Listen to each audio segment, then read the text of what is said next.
Hello, my little ghosties and ghoulies and goblins. Welcome to Samhain Family Festival, the Seanchai sessions. Did you know that the traditions of Halloween go all the way back 2,000 years to the festival of Samhain? Now, you know trick-or-treating, where you get dressed up in your costumes and you go door to door?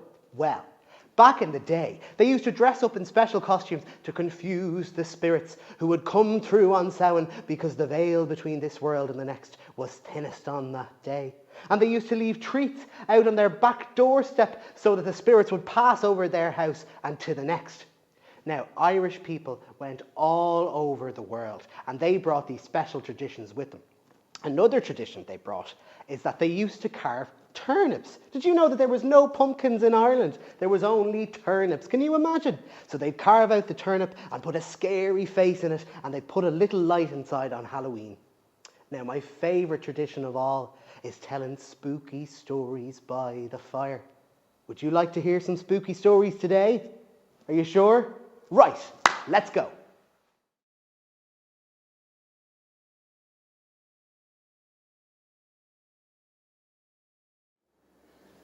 A great time ago, when the nights were long and dark in Ireland, there lived in Connemara a woman by the sea. She was the envy of all those who knew her, for her husband was a fisherman, sure and swift in his boat, and brought home plenty of fish for her to sell at market. As his luck increased, she became tormented by cats, who were lured by the smell of fish for their supper. They crept into the house any way they could, and she began to keep a large hazel stick to beat the cats back. The cats, of course, did not like her one bit, and took to sitting on her window, watching in on her with mischievous glints in their eyes. One winter's night, while her husband was out, there came a knocking on the door. She stood and opened the door and looked out onto a moonless night. The wind shook the trees, but there was nobody there. And so she closed the door and went back to her work carding wool. Straight away, there came another knock, and she thought it was the wind and ignored it. When the third knock came, she opened the door and saw an enormous black cat. He was sitting there at her feet.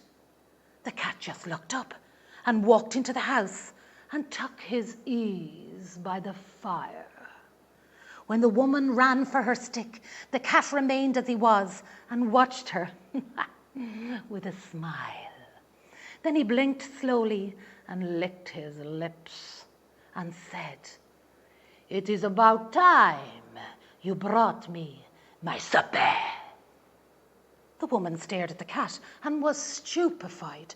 She sat down in the chair and rubbed her eyes, for she thought she might have fallen asleep by the fire. But when she opened her eyes again, the cat was there, as large as life, with the power of the night gleaming in his black coat. "What kind of creature are you," she said, "talking to me like that?" "Oh, surely you must be the devil." It was then she ran at the cat with the stick, but the cat attacked her with a strike of his paw that brought blood to her cheek. "That will teach you," he said, "to call me names and not show proper respect to a fabulous gentleman like me." "Enough now of this carry-on," he said, "and prepare for me my supper." The woman ran for the door, but the cat was there before her, and so she fled into the bedroom and opened the small window and called out for help to her neighbour. "Tom!" she said, "Tom!" Soon enough, old Tom from across the way came banging on the door to help her. "What's going on?" he shouted. "Is everything all right in there? Jesus!"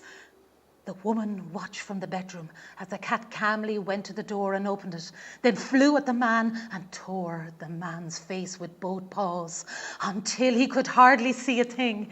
He took to his heels into the night, screaming out he had been attacked by a murderer! A murderer! The cat turned around and licked his lips and blinked slowly again. "I hope the fish is good today, after all. This trouble you, lady, are giving me." He climbed up onto the table and yawned, then began to sniff at the fish laid out on 2 large plates, a fine piece of turbot and 2 pieces of mackerel. Then he bent his head to eat. The woman watched carefully while the cat was busy eating and making satisfied, slurping noises. Ooh la la. She bided her time and then flew at him from across the room with a stick. "Get out of here, you wicked beast," she cried, and struck the cat a blow to the skull that would have killed any other ordinary cat. But the black cat merely turned around and grinned at her. "That is no way to treat a gentleman. It is time you showed me some respect." It was then he made a sudden leap and tore at her face with his paws. The woman fell away from the cat and lay on the floor. She knew now this was no ordinary cat. This cat was a demon cat, sent to take his revenge on her. As the cat continued to eat, he spoke aloud his satisfaction with the fish. "Yes," he said, "this is so very fabulously good." The woman lay very still, wondering what to do. She wiped the blood from her poor eyes with her smock, and it was then she saw the small mirror on the dresser. Without making a sound, she crept across the room and took the mirror down and brought it before the demon cat. When the demon cat looked up, it met his own reflection and began to smoke like a log on the fire. Then he went up in a puff of smoke and was gone. From that day on, the evil spell had been broken, and the cats, wise of them, stayed away from the house, and the demon cat was seen no more in that part of Connemara. So be good to your cats, kids, because you don't know what they are.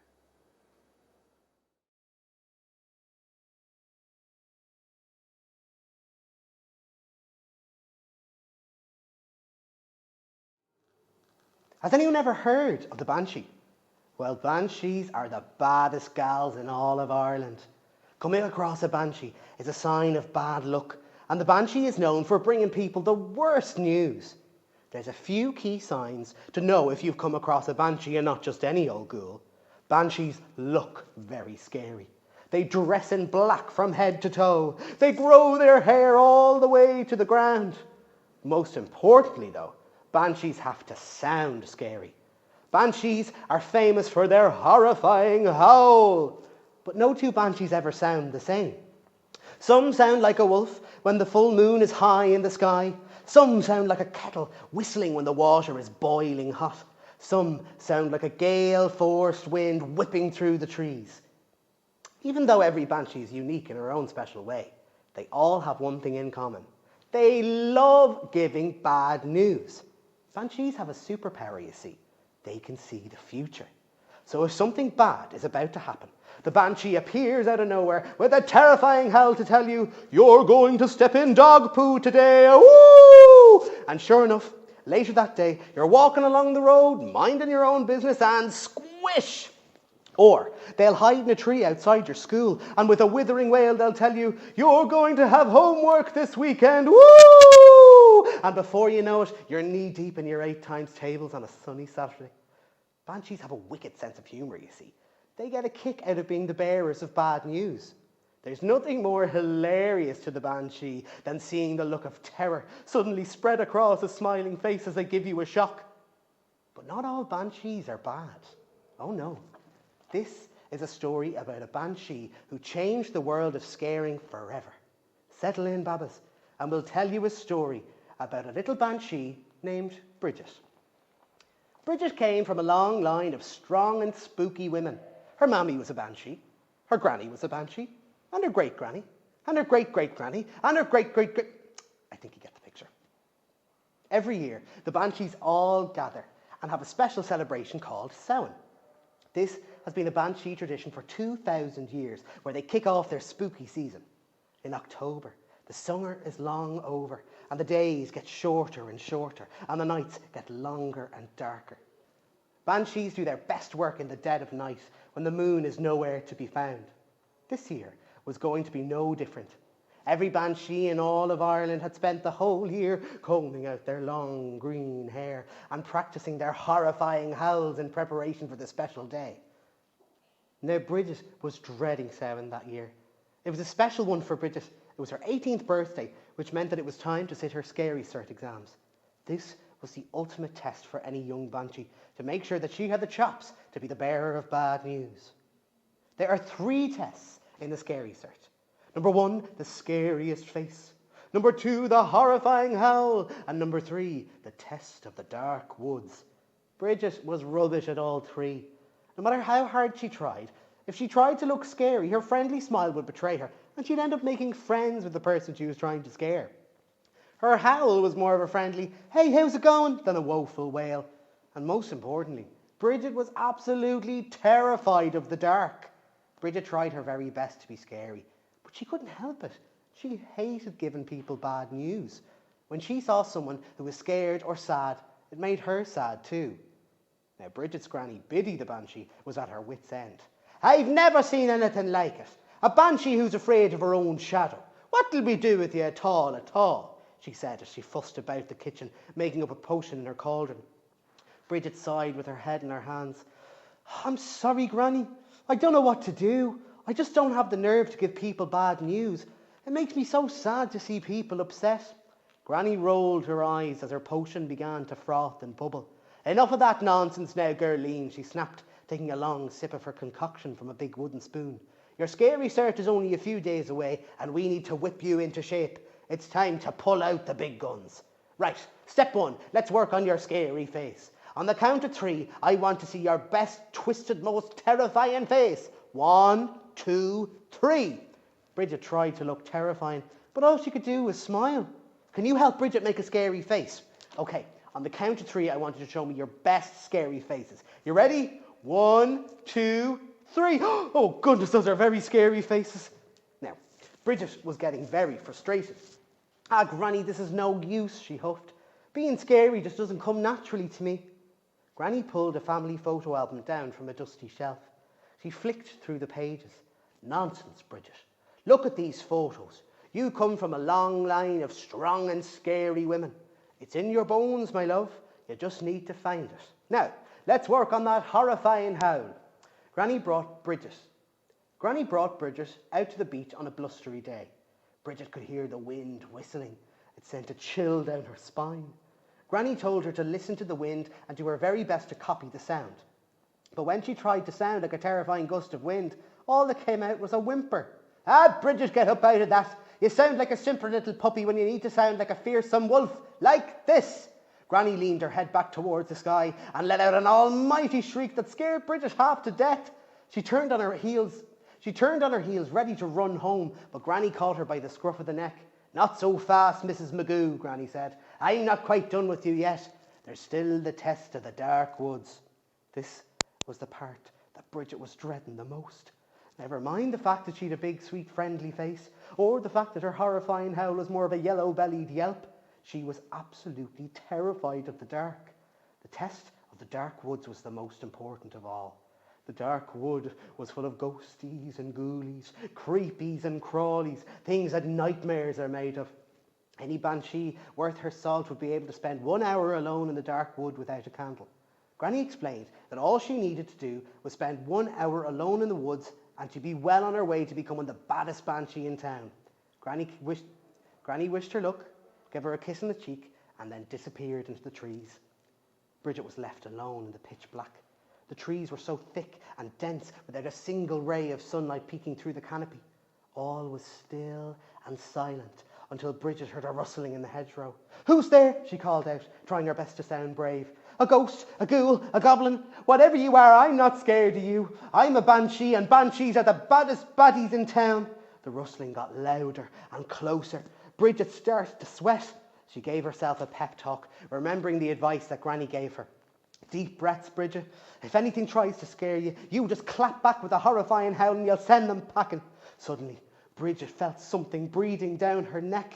She shrieked like she never shrieked before. She turned on her heels and got ready to run as fast as her legs could carry her, when suddenly she heard a familiar laugh. It was Granny, rolling around on the forest floor with laughter. Jeepers, that was too easy, she cackled. But on a serious note, you've a lot to do before this exam tomorrow, young lady. So get yourself up to the library now and study like you've never studied before. Bridget was in an awful panic. She ran back home to her spooky castle out in the moors, and her mind was racing. You're going to fail, Bridget. No one's going to think you're the least bit scary. You're the worst banshee ever. Who's ever heard of a friendly banshee? She rushed up to the library and started pulling out all the books she could to help her cram for her exam. She browsed the shelves, searching high and low for any book that could help. She found Scaring 101, How to Howl and Other Stories, and the Ghoul's Guidebook. As she was perusing the library, she stumbled across a book she'd never seen before. It was bound in gold, and it almost looked like it was glowing, inviting her to pick it up and read it. The title was written in old-fashioned curly writing, The Good News Banshee. Bridget looked down at the cover. There was a photograph of a banshee with the sunniest, friendliest face Bridget had ever seen. She was carrying something. Bridget looked closer. It was a bag of letters. Bridget leafed through the book and was enthralled by the story. It told of a banshee long ago who hated giving bad news and frightening people. So she decided to leave the banshee traditions of howling and pulling scary faces and put all that behind her to become a postwoman. What a genius idea, thought Bridget. Even if I can't escape giving people bad news, at least I could do it in a friendly way. Bridget was overjoyed. She couldn't believe the discovery she'd just made. She ran down to Granny, who was having a nice cup of tea in the sitting room. Granny, look, she cried. Granny almost jumped out of her skin. Ah, for spook's sake, Bridget, you nearly scared me there. Nearly being the key word. Bridget could barely speak, she was so excited. She hopped in beside Granny, proudly showing her the Good News Banshee. To her surprise, Granny didn't seem too excited. Ah, you mean your great Granny Bernadette? Ah, she was a real rebel now. She never howled, always had a smile on her face, and she hated giving bad news, Granny replied nonchalantly. Bridget gave Granny a quizzical look. Does that not remind you of anyone, Granny? She asked. Granny smiled softly at her. It does surely, Astor, but it's very important for every banshee to find her own path. With a little help, of course. Bridget was overjoyed. She started bouncing up and down on the sofa. Does this mean I don't have to take the scary cert tomorrow? She shrieked with glee. Granny giggled and leapt up on the couch to give her a big hug. Yes, love, you're off the hook, she beamed. If you have a dream of your own, you have to follow it. You can't spend your life trying to make other people happy if it makes you miserable. But get yourself down to that post office first thing tomorrow and see if they've any jobs delivering the post. So the very next morning, as all the young banshees were stressed out gearing up to take their exams, our Bridget was cool as a cucumber. She strolled into the local post office and asked Mrs. McLaughlin for a job delivering the post. Mrs. McLaughlin looked a little confused. Are you sure you want to deliver post for a living? She asked. Bridget beamed and said, "I've never been more sure of anything in my life." So from then on, Bridget ditched her scary black clothes for a postwoman's uniform. She spent her days strolling around her neighbourhood, delivering letters full of all kinds of news. Good news, bad news, it didn't matter. Bridget always rocked up with a friendly smile on her face. Everyone for miles around knew about the good news banshee, who learned that no matter who you are or what you do, you can always follow your dreams.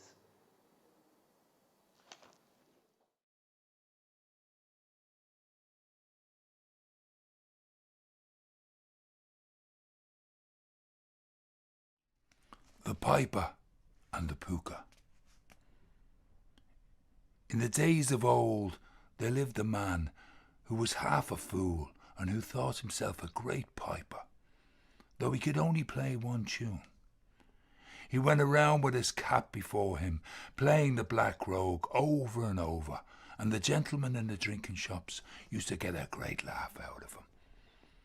One night, the piper walked home a little drunk after playing music at a dance. The wind was up and clouded the moon, and to keep his hands warm, he began to play the pipes. He took a shortcut through a field that would lead him to his mother's house. The field was black before him, and he could not see his feet. And he was halfway along when a gust of wind flung him onto his back. The man closed his eyes and refused to open them, for he knew this was no wind at all, but the goings-on of the Pooka. When he opened his eyes, he could see nothing before him but the long, cold horns that had tossed him onto his back. It was the Pooka indeed, the greatest trickster in Ireland, and the bringer of both good and bad fortune. He turned away in fear and roared at the top of his voice, "Leave me be, ye brute! The few quid I have is for my mother, and you're not getting none of it." It was then that the Pooka spoke with a baleful breath that smelt like some wild animal from a field. "Grab a hold of my horns," the Pooka said, "for I need a piper tonight, and we're going for a long ride." The piper found himself flying through the air as he was tossed onto the Pooka's back. And as they raced through the field, the Pooka said, "Play me the tune of Sean Van Vocht. I haven't heard that in the longest while." But the piper did not know how to play it. "I only know one tune," he said. "Let me play you the Black Rogue instead." "Never mind that," said the Pooka. "Blow the pipes as though you know the song, and I will place the tune in your head." When the man began to play the pipes, the sweetest music came out of them. "Tonight," said the Pooka, "we're going to Crowpatrick, to a feast in the house of the banshee, and though it's a long way to go, you'll be well paid for your trouble."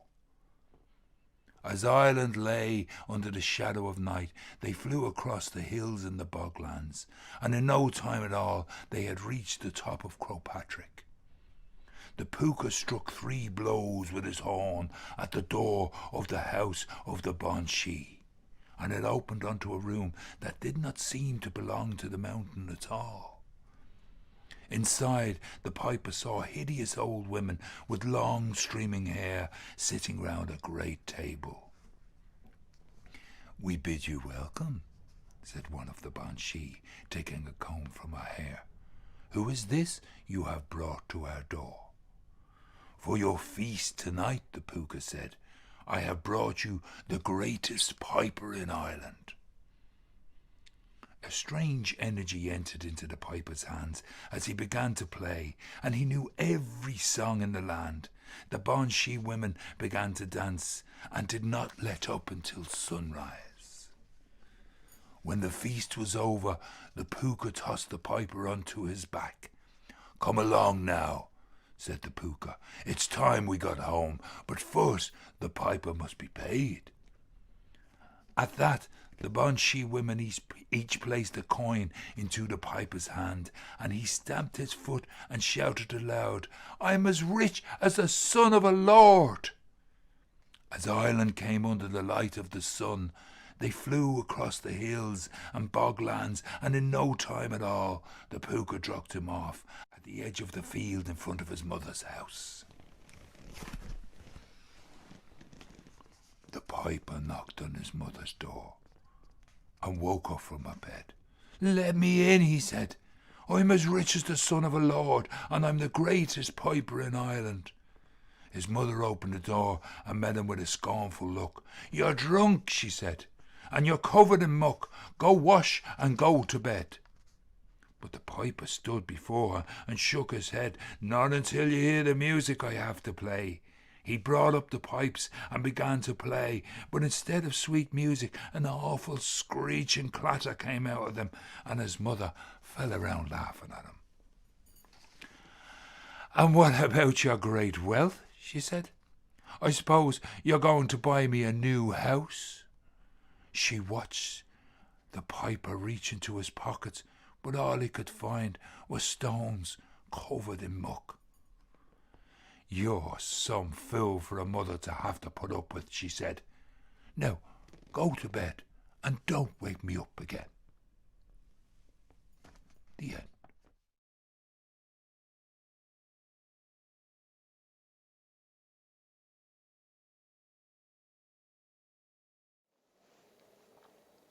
A rich woman sat up late one night preparing wool while her family and servants were asleep. There was a knock at the door and a voice called out, "Open! Open!" And the woman stood up afraid. "Who's there?" she called, and a voice called back, "The witch of one horn." The woman could not stop her hands nor her feet, and she found herself opening the door. A dark-looking woman entered the house and went to the fire and sat down. She had on her head a single horn, and in her hand she held a wool carder. Without a word, she began to card wool, and then she looked up and spoke. "Where are the others? They're supposed to be here." Of a sudden, there was another knock, and a voice called out, "Open! Open!" The woman of the house, again, could not stop her body from moving towards the door. A second witch, this time with 2 horns, came in, and in her hand was a spinning wheel. "I'm the witch of 2 horns," she said. "Please find me a seat." And with that, she sat beside the fire. The knocks continued all night, and the door was opened, and the witches entered the house until there were 12 of them, seated around the fire, and the last one to enter had 12 horns. Can you imagine? They carded wool and turned their spinning wheels and sang an ancient rhyme the woman could not understand. She watched them and was unable to move and felt that something terrible had come upon her. She tried to call to her family, but she couldn't use her voice. Then one of the witches called out, "Go, woman, and make us a cake." The woman searched for a vessel to bring water from the well so that she might mix the meal and make the cake, but no matter where she looked, she couldn't find any. The witch with 12 horns told her to take the sieve, and so she went outside with the sieve to the well, but she couldn't carry any water in it. She could not do what the witches asked, so she sat down and wept. Then she heard a voice speaking as though from inside the well itself. It was the spirit of the spring who had taken pity on her. "Take some yellow clay and some moss and bind them together and plaster it inside the sieve, and it will hold water." The woman did as she was told, and then the spirit of the spring told her how to protect herself and her family from the witches. "And now that you have your water, go to the house and stand at the north wall and shout, 'The mountain of the women and the sky above it is on fire.'" The woman heard herself calling out as though she was in a strange dream. A terrible howling broke from the mouths of the witches, and they fled shrieking from the house. When the woman stepped back inside, she washed the feet of her children and poured the water over the threshold of the house. Then she went to the cake and saw that the witches had not used the water at all to bind it, and she could not wake her children. She smashed the cake into pieces and placed a piece in the mouth of each sleeper, and soon they were restored to their powers. Then, following the advice of the spirit of the spring, the woman went to the dark shawl that the witches had woven and placed half of it inside a chest and the other half without, and locked it with a padlock. Finally, she took a crossbeam and she put it across the door. It wasn't long before the witches returned, and they raged and called for vengeance. "Open," they screamed, "open, water, this has been poured at this door." "I cannot," said the water. "I'm scattered all over the ground."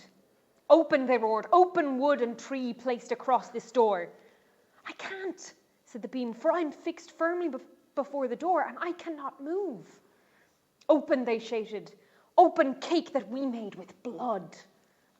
"I can't," said the cake, "for I am broken and I've been given to the lips of the children." The witches rattled the door as though a great storm had come upon the house, but they could not get in. They rushed about the air with great cries, and then they were away, gone to Slievenamon, the mountain of the women. And from that night on, they never returned.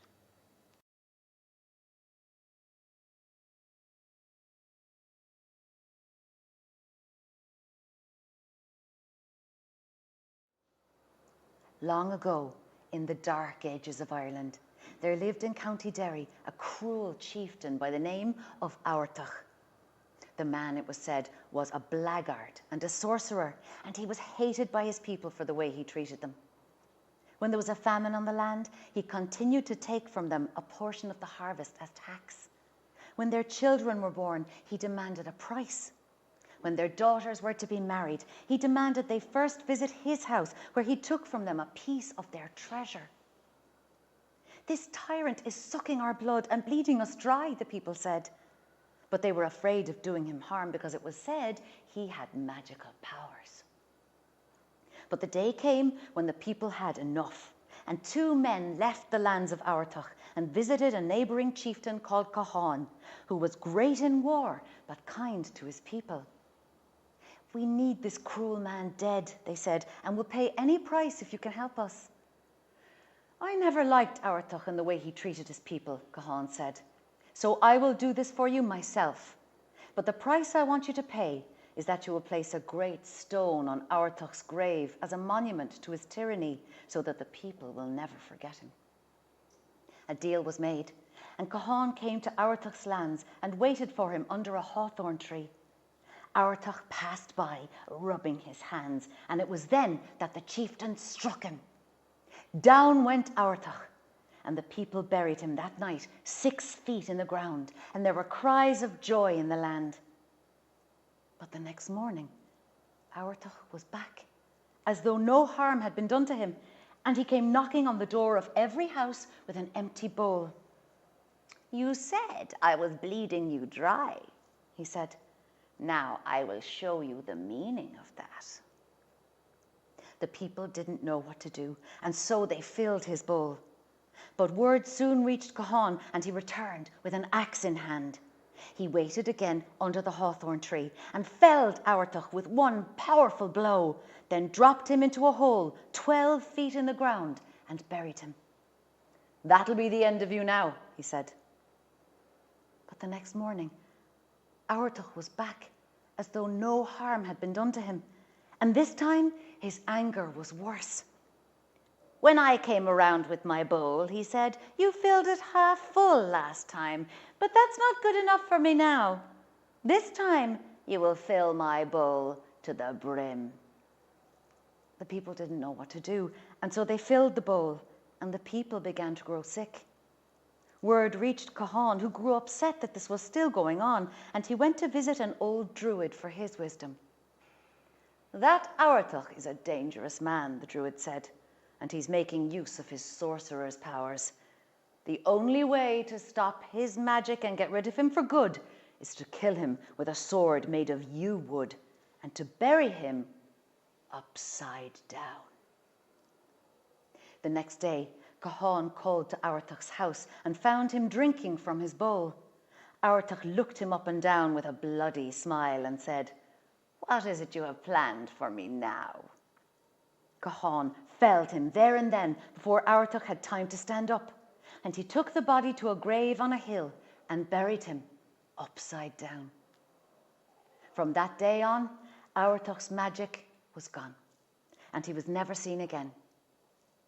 Today, if you dare to do so, you can visit his place of burial on a hill under a lone hawthorn tree where a red blossom grows and falls onto a great dolmen that lies on top of the grave.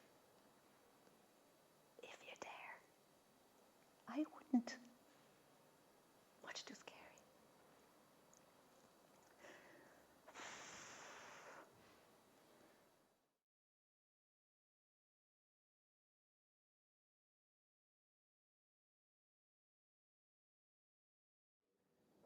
This is a story called The Haunting of Seafield House. 100 years ago, in County Sligo, there stood a mansion of 23 rooms that overlooked the sea. It was known as Seafield House and belonged to a man of considerable wealth called Owen Phibbs, who was famed at the time as an archaeologist. Owen Phibbs began to fill his house with exotic treasures from his adventures in the Far East, Syria and Egypt, and he placed these objects on the first floor of his house that became known as the museum. It was said that many of the items were cursed because of the way they had been taken as plunder, and among these treasures were many Egyptian artifacts, including some mummies which had been stolen from the pyramids. There were whisperings that the mummies were cursed, and that a mummy disturbed from its place of burial becomes an unhappy, vengeful spirit. But Owen Phibbs was having none of that. He brought his friends to his house, and they marvelled at his vast collection, and they looked at the mummies on the first floor of his house, and they laughed at them in their strangeness. And that was when things started to go wrong. Rare china and delft that had survived from the ancient world began to fly off the shelves. Owen Phibbs, in a rage, began to blame the servants, and one of them was sent away from the house. Then, one night, another servant saw a strange figure on the stairs, and that sighting was soon followed by crashing and banging in the museum. Pottery from ancient Syria was smashed into pieces, and the master's exotic knives had been pulled from the wall, and it was said that some of them had blood on them. Some of the servants would not return to work the next day. Soon after, the gardener fled the house for good, terrified by the shadowy figure he had seen walking the grounds with an evil, loud laugh. The rest of the servants grew afraid. The house began to shake at night, and people were terrified in their beds that the house was going to fall down on top of them. The next day, every servant in that house fled and would never work there again. Seafield House began to have a reputation as a place that was cursed, and Owen Phibbs could not find anybody to work there. He called the priest to get rid of any spirits, but the priest could not get rid of them, and the hauntings continued. Owen Phibbs was a stubborn man, and he denied there was any problem at all. He changed the name from Seafield House to Lisheen House to conceal its past, and he brought up servants from Dublin to work there who were unafraid of the house's reputation. But within a week or two, they were all gone. Then, one night, without a word ever spoken about it, the Phibbs family fled the house, never to return. No one knows what happened that night, but it is said that Owen Phibbs was a changed man after that. Auctioneers came and took all the exhibits from the house, including the Egyptian mummies, and everything was sold to buyers around the world. What happened to those mummies? And where they went? Nobody knows. But the house began to lie unoccupied, and it soon went to ruin. Today, Seafield House lies without a roof and is covered in trees and wild ivy. And if you go there at night and listen, that sound of laughter can be heard coming from the walls, might not be wind at all.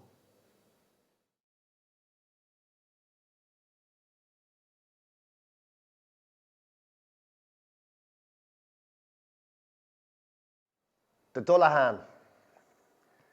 The night was dark and fierce with rain, and Charlie Cullen could not see the road. He rode his horse along the banks of the Blackwater, clutching at his oilskin hat. He was late, and he knew it. for he had stopped too long at the pub while his wife waited back home for the sultanas and raisins packed into his bag from which she would make the barn brack.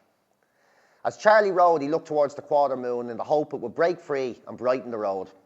He began to whistle an old song, and he called to his horse and gave it praise, and it was then he heard what sounded like a whispering sound behind him. The rain was pounding the earth, and as he turned around, but it was too dark to see, so he rode on thinking his mind was playing tricks on him. The whispering continued, and he thought he could hear a horse behind him, but he was too afraid to look. As a boy, he had heard tales of the Dullahan appearing along this road, but he didn't believe them. It was said the headless rider on a black horse drew out your soul by calling your name. You've had too much to drink, he thought, and he hurried along, but the mare grew nervous under him, and he called to her to hold steady. It was then he heard his name being called in a commanding voice that chilled him to the bone. The moon had broken free and shed blue light on the road. He told himself not to look, and he closed his eyes. Then he turned around and he saw the Dullahan bearing down on him. The horseman rode a towering black horse without stirrups and carried his head under his arm. And what Charlie Cullen saw in that head was the worst thing he had ever seen. The mouth was stretched into a hideous grin that reached both sides of the skull. The eyes, they weren't the eyes of a human at all, and they were wriggling in their sockets while the flesh on the head had taken a look of clotted cheese left out for months. The mouth of the headless rider licked its lips with a horrid long tongue, and he called out, "Charlie Cullen, you are coming with me tonight." Charlie didn't stop, but he nudged his horse into a canter. "I can't help you there," he said. "I have to get these sultanas home for me wife. She'll kill me if I don't." "We'll see about that," the Dullahan said. "I'll go with you if I have to," Charlie said, "but please, just let me place a bet with you first. Let us race this night to Mizenhead, and if I beat you there, you let me go." He was looking down at the Dullahan's hideous head, and he saw it smile as though it knew there could only be one outcome. But what the headless rider couldn't know was that Charlie Cullen's mare was a champion hurdler, and there wasn't a steeplechase or a fox hunt in the land in which Charlie didn't come first. Charlie's horse pulled at the reins, impatient to be off. And then Charlie was off at a gallop, and the headless horseman followed, unaided by whip or spur. And soon they were neck and neck. And they rode the dark night and pounded the earth, and Charlie grew afraid for his horse. They tore through the fields of the winter crops and raced through farmyards while dogs howled and birds shook awake and grew confused, thinking the moon was the sun. They followed the winding roads toward Mizenhead, and Charlie saw his eyes squirming in the skull and that gruesome mouth grinning at him. "Charlie Cullen," the headless horseman said, "your luck has run out tonight." And it was then, before them, the road split in two as the Dullahan was racing ahead. "Which way is it now?" the headless horseman called out. "I have not been down this way before." Charlie Cullen leaned even lower into his horse, dug in his heels, and he called out, "It's the right turn there. The other road leads you wrong." With that, the Dullahan swerved right, and he carried on, but Charlie Cullen kept left, and he raced on, letting out a great laugh, for he was on the right road all along. And then it was before him, the southernmost point of Ireland, and he brought the horse to a stop and turned around and could see neither headless rider nor horse behind him. To the east, the sea was red with blood of the winter sun, and the road remained silent behind him. Charlie Cullen waited like that, watching the mist rise from the sea and the new day rise before him. He was miles from home, but he didn't care. He'd won the race with the Dullahan, and from that day on, the headless horseman did not trouble him.